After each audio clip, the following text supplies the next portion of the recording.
Sir, thank you for allowing me to initiate the debate. Numbers 9 may be spelled out in the House.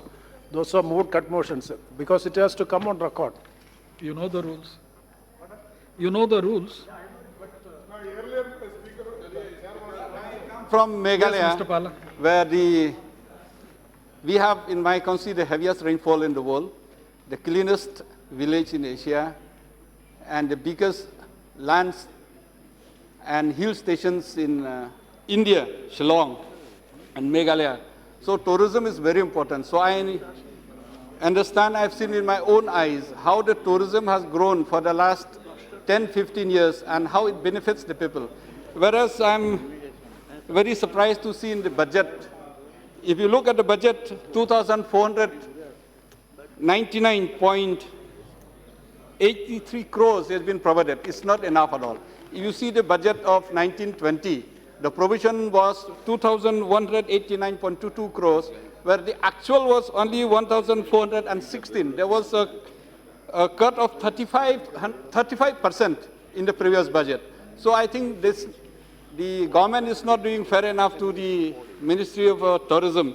So I request the government, actually the Finance Ministry, to see that this is increased, and also the projected by the ministry is 2,647.25 crores, whereas the allotment is only to 2,489 crores. There's a shortfall of 147.42 crores even in this budget also.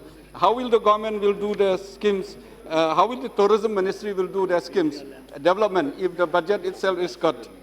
So I can say that India, we are one of the best in terms of tourism when you look at the infrastructure we are having, but we are not using this infrastructure properly.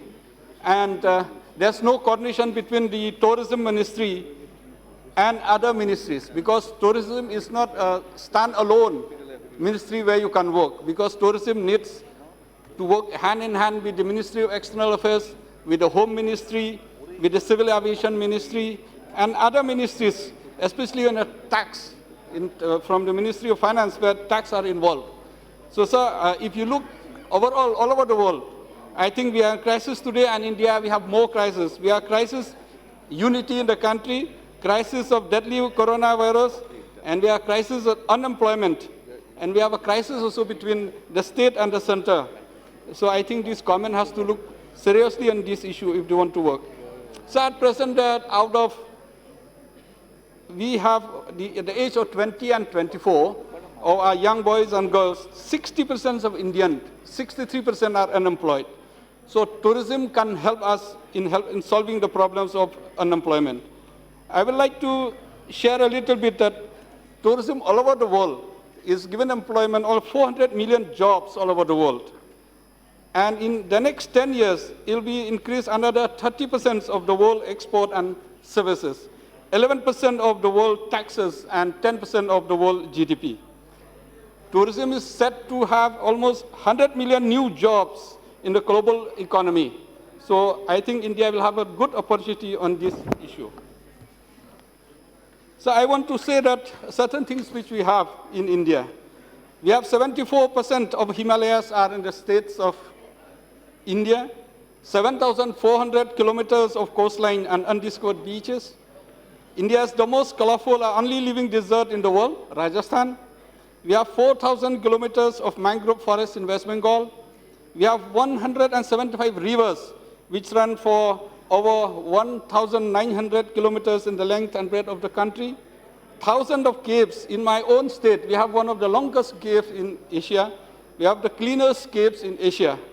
We have hundreds of waterfalls which are going at a height of 1,500 feet. In my own constituency, we have almost more than 30 waterfalls which are yet to be explored. India is the 10th most forest-rich country in the world. As per the records, 25% of India is forest. According to Lonely Planet, in a survey of 134 countries, India is amongst the top 5 favorite destinations of the world. According to Condé Nast Traveler Reader Survey, India is among the top 6 favorite destinations in the world. According to iExplore, India is amongst the top 5 destinations of the world. According to National Geographic Traveler, India is the land of mystery and majesty. According to Forbes magazine, India is now one of the world's fastest growing market in terms of tourism. Not only that, sir, what we have India is the birthplace of 4 main religions: Hinduism, Buddhism, Sikhism, and Jainism. So even in Christianity, Mother Teresa came to India and became a saint. And also, out of the 12 disciples of Jesus Christ, Saint Thomas came to India and Chennai. So we can use this opportunity in terms of religious tourism also. If you see, like Saudi Arabia, on top of oil, they have also used the Hajj pilgrimage. So religious tourism is one of the most important which we can also use.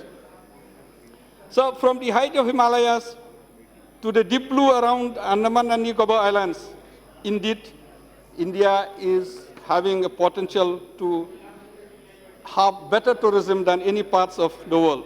We have 80 national parks, 441 wildlife sanctuary, 36 World Heritage Sites.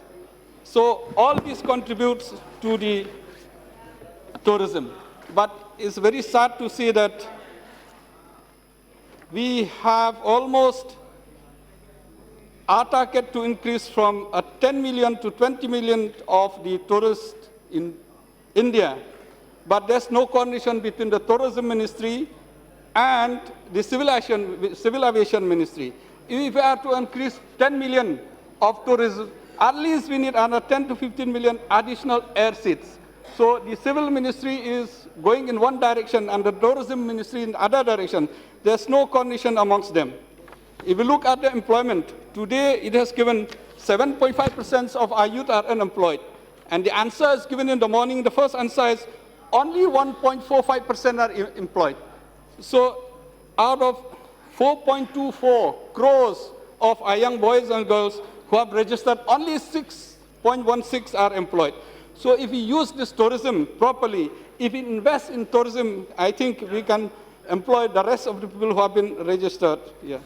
And to do this, we need lots of money to construct all the infrastructures, whichever we have already needs to improve. So, as per the records, India is having only 1.2% of the world tourism, but we have a target of 3% of the world tourism. This is as per the report of the Working Group of Tourism on the 12 five-years plan, in which 150 countries, the world tourism, India is one of the 5 top export earners and number of export earners in the 60 countries. So we have the potential if we really wants to do it. So the government has launched a few programs like Swadesh Darshan. Swadesh Darshan, actually,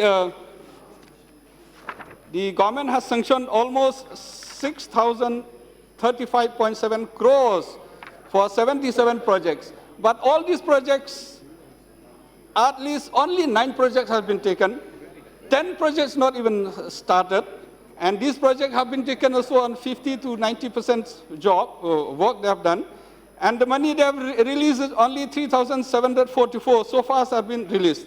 What about the rest? Out of 6,000, only 3,700 have been released. That is Swadesh Darshan.